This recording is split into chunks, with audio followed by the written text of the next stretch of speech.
घर में धन कैसे आता है, इन 8 बातों का ध्यान रखें, हमेशा धनवान बने रहोगे। जय श्री कृष्णा मित्रों, पुनः एक बार आप सभी का स्वागत है हमारे चैनल नवजीवन ज्ञान गंगा में। मित्रों, आज की कहानी बड़ी ही महत्वपूर्ण और मोटिवेशनल है, जो हमारे जीवन के लिए कुछ महत्वपूर्ण सिखा करके जाएगी। मित्रों, मनुष्य धनवान कैसे बनता है, आज मैं आपको धनवान बनने के कुछ कारण बताऊंगा। मित्रों, आपसे निवेदन है कि वीडियो को पूरा जरूर देखें, जिससे बताई गई इस वीडियो में सारी बातें आपको ठीक ठीक से समझ में आ सकें। दर्शक बंधुओं, किसी नगर में एक बड़े ही निर्धन पति पत्नी रहते थे। वे हर रोज मजदूरी करके अपने परिवार का पालन किया करते थे। एक दिन उनके द्वार पर 3 साधु पधारे। स्त्री का पति किसी काम के लिए घर से बाहर गया हुआ था। महात्मा जी ने उसके द्वार पर जाकर के आवाज लगाई। आवाज सुनकर घर से एक स्त्री निकल करके आई तो उसने देखा कि द्वार पर 3 साधु खड़े हुए हैं। महिला उनसे कहने लगी, महाराज, मैं आप लोगों को नहीं जानती, आप कौन हैं? महात्मा कहने लगे, हम तीनों साधु आपके घर भोजन करना चाहते हैं, क्या तुम हमें भोजन कराओगी? निर्धन स्त्री कहने लगी, अवश्य महाराज, आप मेरे घर पर पधारिए, मैं आपको भोजन अवश्य कराऊंगी। तब महात्माओं ने पूछा कि हे देवी, क्या इस समय तुम्हारे पतिदेव घर पर हैं? स्त्री कहने लगी, नहीं, वो थोड़ी देर पहले काम की तलाश में बाहर चले गए हैं। तब तीनों महात्मा कहने लगे, हे पुत्री, तब तो हम तुम्हारे घर में प्रवेश नहीं कर सकते, लेकिन तुम परेशान ना हो, हम तीनों तब तक तुम्हारे घर के बाहर ठहरे हुए हैं। जब तुम्हारा पति आ जाएगा तब तुम हमें बुला ले जाना। प्रिय सज्जनों, इस प्रकार वे तीनों साधु उस स्त्री के द्वार पर बैठे रहे। संयोग से उस दिन उसके पति को कोई काम नहीं मिला, इसलिए वो घर लौट आया।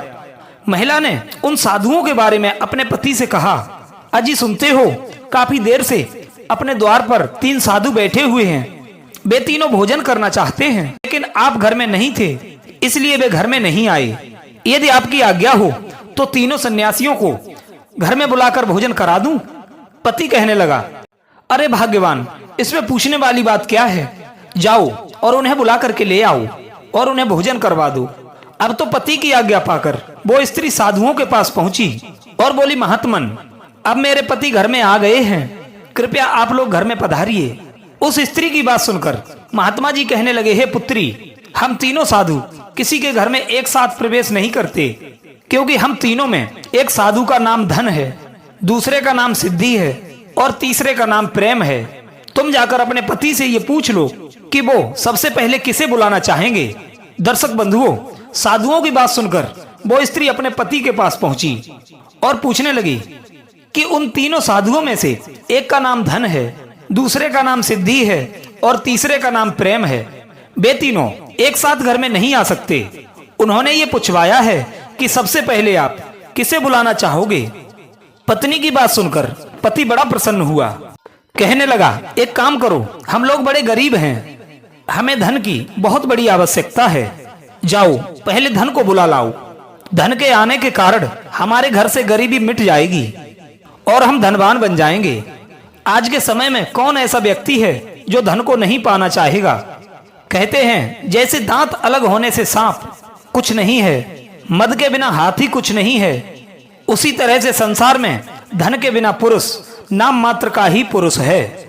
सब धन से ही बलवान होते हैं, जो धनवान होता है वही पंडित गिना जाता है। धन से ही मनुष्य में उत्साह आता है, लोगों को हराना, ऐंठकर बोलना, सब धन का ही तो कमाल है। जिस तरह गर्मी से छोटी छोटी नदी और जलाशय सूख करके नष्ट हो जाते हैं, उसी तरह धन के बिना थोड़ी बुद्धि वाले मनुष्यों की सब क्रियाएं नष्ट हो जाती हैं। गरीब आदमी यदि गुणवान हो तो भी लोग उसे दृष्टि में नहीं लाते। जिस प्रकार से सूर्य समस्त प्राणियों को प्रकाश देता है, उसी तरह से लक्ष्मी मनुष्य के सभी गुणों को प्रकाशित करती है। गरीब आदमी यदि उपकार करने आया हो तो भी लोग उसे छोड़कर चले जाते हैं। कहते हैं, बिना दक्षिणा के यज्ञ मरा हुआ है, बिना श्रोत्रिय ब्राह्मण के श्राद्ध मृतक है, बिना संतान के वंश मर जाता है। उसी तरह बिना धन के मनुष्य को भी मरा हुआ समझना चाहिए। गरीबी शरीरधारियों के लिए सबसे बड़ा अपमानकारी दुख है। धनहीन होने पर सगे रिश्तेदार भी उसे मरा हुआ मानते हैं, सगे भाई बंधु भी उसके साथ बैठने उठने में अपनी तौहीन समझते हैं और उसके साथ अपने संबंध को छिपाते हैं, उसके मित्र शत्रु बन जाते हैं। पति ने जब धन को बुलाने के लिए कहा तो पत्नी कहने लगी कि क्यों ना हम सिद्धि को बुला लें, उसके आने से हम जो भी काम करेंगे वो सफल हो जाएगा और धन तो अपने आप आने लगेगा। केवल धन हो और उद्योग ना हो तो धन ज्यादा दिन तक नहीं चल पाएगा। मित्रों, किसी ने कहा है कि बैठकर खाने से त्रिलोक की संपत्ति भी कुछ ही दिनों में नष्ट हो जाती है। यदि हमारे पास उद्योग होगा और सिद्धि होगी तो हर कार्य सफल होता चला जाएगा। पत्नी की बात सुनकर पति कहने लगा, बात तो तुम्हारी भी ठीक है, लेकिन सिद्धि के लिए मेहनत करनी पड़ती है और बिना मेहनत के सफलता नहीं मिलती, इसलिए पहले धन को ही बुला लाओ। दर्शक बंधुओं, अब तो पति धन को बुलाने के लिए अड़ा था और पत्नी सिद्धि को बुलाने के लिए। दोनों में काफी देर तक इसी बात को लेकर बहस होती रही। तब हार कर वो इस नतीजे पर पहुंचे कि चलो उन साधुओं से ही पूछ लेते हैं कि धन और सफलता में सबसे पहले कौन आना चाहेगा। सज्जनों, अब तो वे दोनों बाहर जाते हैं और उन साधुओं के पास पहुंच करके उनसे कहते हैं कि हे महाराज, हम तो किसी निष्कर्ष पर पहुंच ही नहीं पाए। आप में से धन और सिद्धि में से जो पहले आना चाहे वो आ जाए। अब तो पति पत्नी की बात सुनकर तीनों साधुओं ने एक दूसरे के मुंह की ओर देखा और बिना कुछ कहे वहां से वापस जाने लगे। उन तीनों साधुओं को वापस जाते देख वो स्त्री पूछने लगी, अरे महाराज, आप लोग इस प्रकार वापस क्यों जा रहे हो? जरा ठहरिए। तीनों साधुओं ने रुक करके उत्तर दिया, हे पुत्री, हम तीनों साधु इसी प्रकार द्वार द्वार पर जाते हैं और हर घर में प्रवेश करने का प्रयास करते हैं, और जो व्यक्ति धन और सफलता को बुलाता है और प्रेम को छोड़ देता है तो हम तीनों ही उसके द्वार से लौट जाते हैं, और जो अपने घर में प्रेम का वास चाहता है हम तीनों बारी बारी से उसके घर में प्रवेश कर जाते हैं। आप दोनों के बीच भी आपसी प्रेम का अभाव है। तुम्हारा पति धन चाहता है और तुम सफलता। जब तुम दोनों में ही सद्भाव और समझ नहीं है और आपस में प्रेम नहीं है तो आपके घर न धन आएगा न किसी कार्य में सिद्धि मिलेगी। इसलिए हम यहाँ से निराश होकर के जा रहे हैं। कहते हैं जहाँ पर प्रेम होता है वहाँ धन और सफलता की कमी नहीं रहती। लालची इंसान को आप सोने का पहाड़ दे दो तो भी उसे कोई खुश नहीं कर सकता, और जिनके अंदर प्रेम है भले ही उनके पास धन ना हो तो भी वे खुश रहेंगे। जहाँ प्रेम नहीं तो वो धन लेकर के क्या करेगा? सज्जनों, प्रेम के बिना धन का कोई मूल्य नहीं रहता।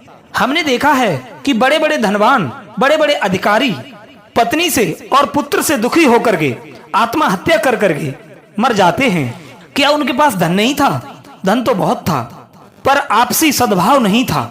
आपस में प्रेम ना होने के कारण घर में कलेश मचा रहता था, मन में घुटन और अशांति फैली रहती थी। इसीलिए धन होते हुए भी मर गए। वो धन उन्हें प्रेम नहीं दे पाया।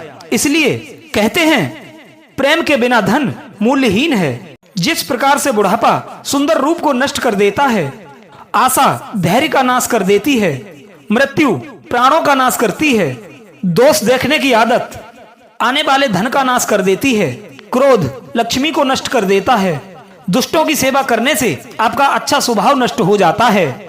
जिस प्रकार से काम लज्जा को खत्म कर देता है, उसी तरह से आपस की कलह प्रेम, धन और प्रगति को आने से रोक देती है। मनुष्य के घर में धन आने का कारण है उसके द्वारा किए गए शुभ कर्म। शुभ कर्म करने से लक्ष्मी की उत्पत्ति होती है, प्रतिभा से लक्ष्मी की वृद्धि होती है और चतुरता से वो सदैव बनी रहती है। धनवान बनने के लिए इन 8 कामों को नहीं करना चाहिए। पहला, शराब ना पिएं। दूसरा, कलह ना करें। तीसरा, समाज के साथ बैर ना बांधें।